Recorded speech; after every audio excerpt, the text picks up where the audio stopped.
नमस्कार साथियों, मेरे YouTube चैनल में आप सभी का एक बार फिर से स्वागत है। साथियों, जैसा कि आपको अवगत है, जल्द ही विधानसभा चुनाव होने वाले हैं और आप सभी लोगों के नियुक्ति पत्र आपको जल्द ही मिलने वाले हैं। किसी की पीठासीन अधिकारी के रूप में ड्यूटी लगेगी, किसी की प्रथम मतदान अधिकारी के रूप में ड्यूटी लगेगी और किसी की द्वितीय मतदान अधिकारी के रूप में ड्यूटी लगेगी। साथियों, सभी को एक टीम की तरह कार्य करना होता है, इसलिए सभी कार्य सभी मतदान अधिकारी पे आने चाहिए।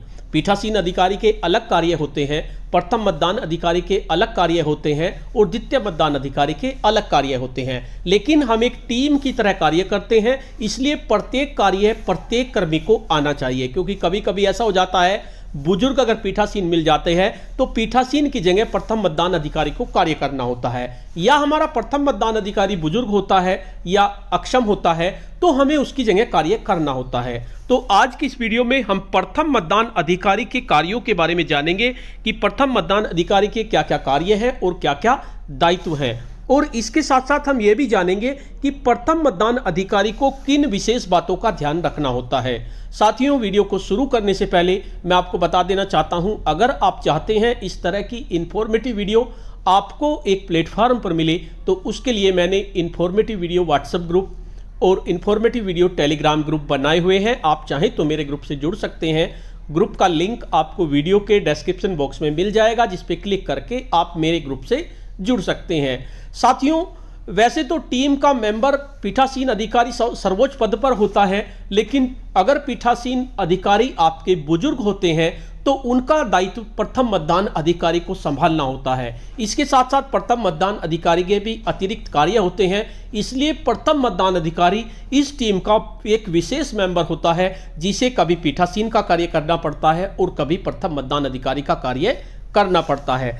तो वैसे तो प्रथम मतदान अधिकारी के सबसे ज्यादा कर्तव्य क्या क्या होते हैं, क्या क्या कार्य होते हैं, इस वीडियो में मैं यही बताऊंगा। लेकिन इसके साथ साथ अगर आपकी नियुक्ति प्रथम मतदान अधिकारी के रूप में लगी है तो आप पीठासीन अधिकारी के कार्यों को अवश्य जानें, क्योंकि कभी कभी आपको प्रथम मतदान अधिकारी होते हुए भी पीठासीन के कार्य करने होते हैं। आज की इस वीडियो में हम प्रथम मतदान अधिकारी के बारे में जानेंगे, क्योंकि प्रथम मतदान अधिकारी सबसे आगे बैठता है, सबसे फ्रंट पर प्रथम मतदान अधिकारी ही होता है और उस पर निर्वाचक नामावली की चिन्हित प्रति होती है, उसका वो प्रभावी होता है और मतदाता की पहचान के लिए भी वही उत्तरदायी होता है। अगर प्रथम मतदान अधिकारी थोड़ा ढीला काम करेगा तो सारा निर्वाचन बाधित हो जाता है, इसलिए सबसे ज्यादा एक्टिव प्रथम मतदान अधिकारी को होना चाहिए। क्योंकि अगर प्रथम मतदान अधिकारी हमारा एक्टिव है तो हमारी पूरी टीम अच्छी तरह से कार्य करेगी। अगर वो मतदाताओं की सही तरह से पहचान कर रहा है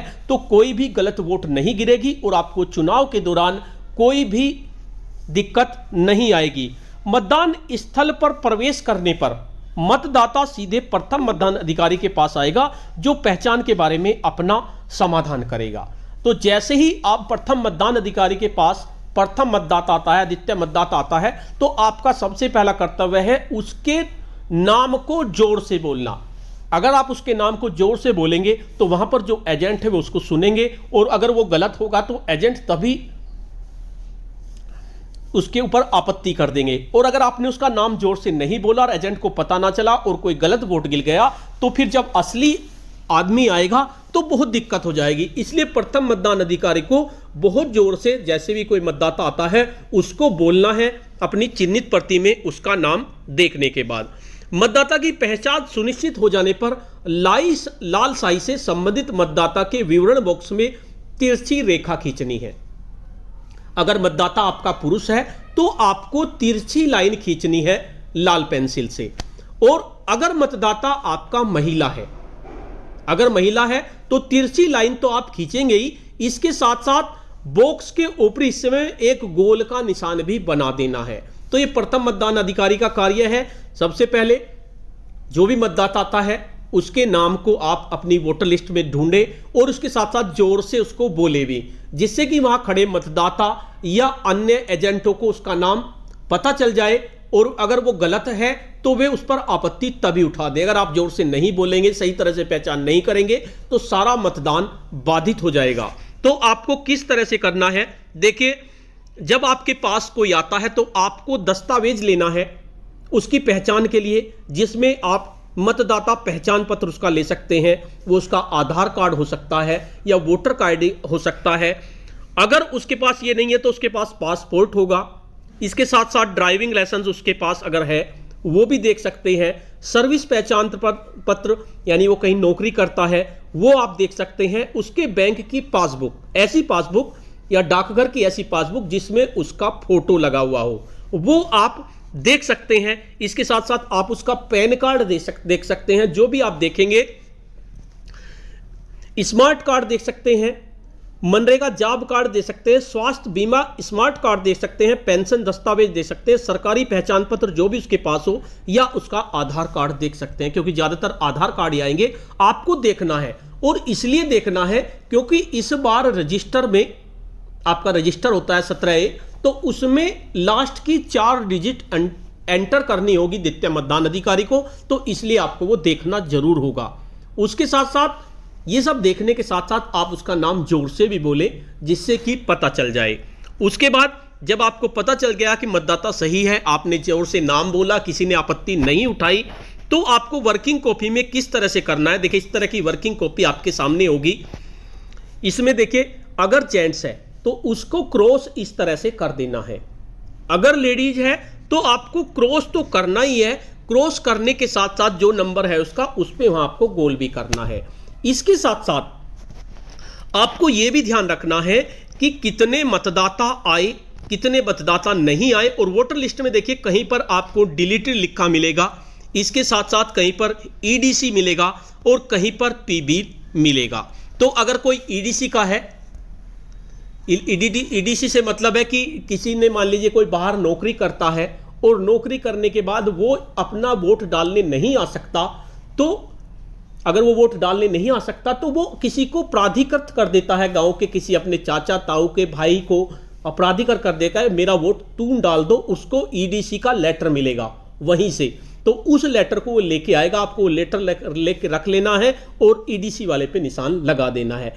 इसके साथ साथ कुछ वोट डिलीटेड भी होंगी, हो सकता है वे मर गए हों या उनकी शादी हो गई और उसके बाद भी वो वोट आ गई है, तो आपको बड़े ध्यान से उस वोट को गिराना है। इसके लिए कुछ प्रारूप दिए गए हैं, वे भरने होंगे। या पीबी आपका आ जाता है, डबल आ जाता है, तो उनमें आपको विशेष ध्यान रखना है। अगर वोटर लिस्ट में कुछ लिखा हुआ है तो उसके लिए अलग अलग प्रारूप दिए गए हैं, वे भरने के बाद ही उनकी वोट डलेंगी। तो प्रथम मतदान अधिकारी को अपनी वोटर लिस्ट में बहुत ध्यान से देखना है। अगर कुछ भी नहीं लिखा है तो उसे चेक कर लेंगे, और पहचान पत्र जरूर उनका देख लें, क्योंकि 4 डिजिट आपके होती हैं। अब देखते हैं एएसडी मतदाता। एएसडी मतदाता का विशेष ध्यान रखना है।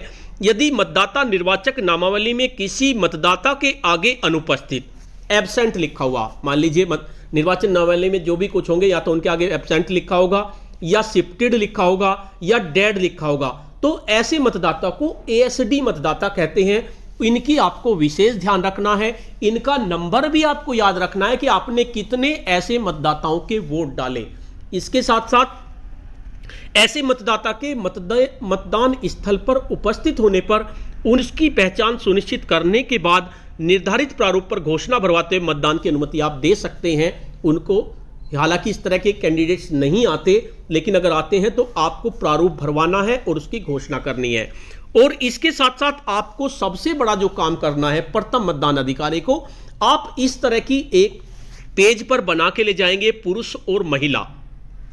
और जैसे ही आपने एक वोट आया, पुरुष को आपने एक वोट डला दी, तो इस पेज को आप अलग से रखेंगे, आप उसे काट देंगे कि इतने हमने इतने पुरुष हो गए। क्योंकि प्रत्येक 2 घंटे में आपको अपने पीठासीन अधिकारी को जवाब देना होगा कि कितनी वोट डली और उसमें कितने पुरुष गिरे और कितनी महिलाओं की वोट गिरी। तो ये प्रारूप आप जरूर लेके चले जाएं। आप इसको गूगल से डाउनलोड कर सकते हैं, वरना मैं आपको समय से इसको उपलब्ध भी करा दूंगा, अपनी किसी वीडियो के पीडीएफ में उपलब्ध करा दूंगा। आप इसको गूगल से भी डाउनलोड कर सकते हैं, वरना आप प्लेन पेपर पे इसको बना सकते हैं। 1 2 3 4, मान लीजिए आपके यहाँ 800 वोट है तो 400 400 करके 400 पुरुष 400 महिला इस तरह से बना लीजिए।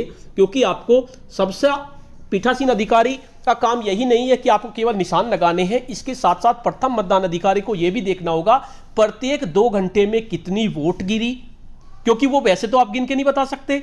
क्योंकि रजिस्टर में चढ़ रहे हैं, ये तो बता देगा रजिस्टर में इतनी वोट गिर गई। लेकिन जब महिला और पुरुष की बात आती है कि महिलाओं की कितनी वोट गिरी और पुरुष की कितनी वोट गिरी, तब आपको महिला और पुरुष का कॉलम से ही पता चलेगा कि इतनी महिलाओं की वोट गिर चुकी हैं और इतनी पुरुष की वोट गिर चुकी है। इसके साथ साथ इसमें एक कॉलम और बना ले एएसडी वाला कि कितने एएसडी वालों ने भी वोटिंग किया, क्योंकि जब आपका पीठासीन अधिकारी आपसे पूछेंगे मतदान के बाद आपसे एक तो ये पूछा जाएगा कितने महिलाओं ने वोटिंग किया, कितने पुरुषों ने वोटिंग किया। इसमें आपको परसेंटेज भी निकाल के देनी होगी। इसके साथ साथ नीचे टाइम भी लिखा हुआ है, इसमें टाइम आप भर सकते हैं, जैसे 7 से 9 कितने मेल और कितने फीमेल और कितने अदर्स, टोटल कितनी हुई, कितना परसेंटेज हुआ। तो आपको परसेंटेज भी निकालना होगा। 9 से 11, 11 से 1, 1 से 3, 3 से 5, इस तरह से आप टाइम इसमें 2-2 घंटे का ले लें। और टोटल वोटर इन वोटर लिस्ट, ये आप इधर का कॉलम भी से अपने प्लेन पेपर पे बना लें, क्योंकि ये बाद में आपको सूचनाएं देनी होंगी, क्योंकि चिन्हित प्रति आपकी सील हो जाएगी सबसे बाद में, और जब वो सील हो जाएगी तो आप उसको खोल के नहीं दे सकते। तो इसी से आपको सूचनाएं देनी होंगी अपने पीठासीन अधिकारी को कि कितने मेल थे, कितने फीमेल थे, आपकी वोटर लिस्ट में टोटल कितने थे, अदर्स कितने थे, और total vote in EVM machine में कितने मेल की वोट गिरी, कितने फीमेल की वोट गिरी, कितने अदर्स की गिरी, टोटल कितनी हुई। लास्ट वोटर क्या था, पोलिंग टाइम आपका क्या था, ये सब आप ये नीचे कॉलम बना लीजिए। और कितने 2-2 घंटे में कितने महिला पुरुष की वोट गिरी, क्योंकि सबसे महत्वपूर्ण काम प्रथम मतदान अधिकारी का यही होता है। वोटर लिस्ट में क्रॉस करेंगे आप, और इसके साथ साथ ये लेखा जोखा आपको रखना है। इसमें आपको ध्यान रखना है, अगर आप ध्यान से करेंगे तो आपके सामने कोई भी डबल वोट नहीं आएगा। जैसे कोई डबल वोट आ जाता है, वो कहता है कि तुम्हारी वोट पहले ही गिर चुकी है, तो इसमें प्रथम मतदान अधिकारी का विवेक कार्य करता है। अगर वो ध्यान से करेगा तो बिल्कुल भी दिक्कत नहीं आएगी, और अगर इस तरह की दिक्कत आती है तो उसे आप अपने विवेक से सुलझा लें, जिससे कि मतदान आपका प्रभावित ना हो। तो साथियों, ये मैंने प्रथम मतदान अधिकारी की आपको कर्तव्य बताए, उसके कार्य बताए, लेकिन इसके साथ साथ प्रथम मतदान अधिकारी को पीठासीन अधिकारी का भी कार्य करना पड़ सकता है अगर उसका पीठासीन बुजुर्ग है या एब्सेंट है। इसके साथ साथ प्रत्येक मतदान अधिकारी को प्रत्येक मतदान अधिकारी का कार्य आना चाहिए, क्योंकि पता नहीं कब परिस्थिति हो जाए। और अगर आप चाहते हैं कि आपका चुनाव अच्छी तरह से हो जाए तो आपको प्रत्येक मतदान अधिकारी का कार्य आना चाहिए। क्योंकि मैं खुद पीठासीन रहता हूं, और पीठासीन होने के बावजूद अगर मुझे लगता है मेरा प्रथम मतदान अधिकारी एक्टिव नहीं है तो मैं उसकी सीट पर बैठ जाता हूं। तो इसलिए प्रत्येक मतदान अधिकारी को एक टीम की तरह कार्य करना है। तो साथियों, आज की वीडियो में इतना ही। जल्द ही मैं आपको द्वितीय मतदान अधिकारी के कार्य बताऊंगा। अगर आपको ये वीडियो अच्छी लगी तो इस वीडियो को लाइक करें, शेयर करें, वीडियो पे कमेंट्स करें। और अगर आप मेरे चैनल पे नए हैं, पहली बार मेरे चैनल को देख रहे हैं, तो चैनल को सब्सक्राइब कर लें और बेल के आइकन को प्रेस कर दें, जिससे कि आपको नेक्स्ट वीडियो का नोटिफिकेशन मिल सके। धन्यवाद।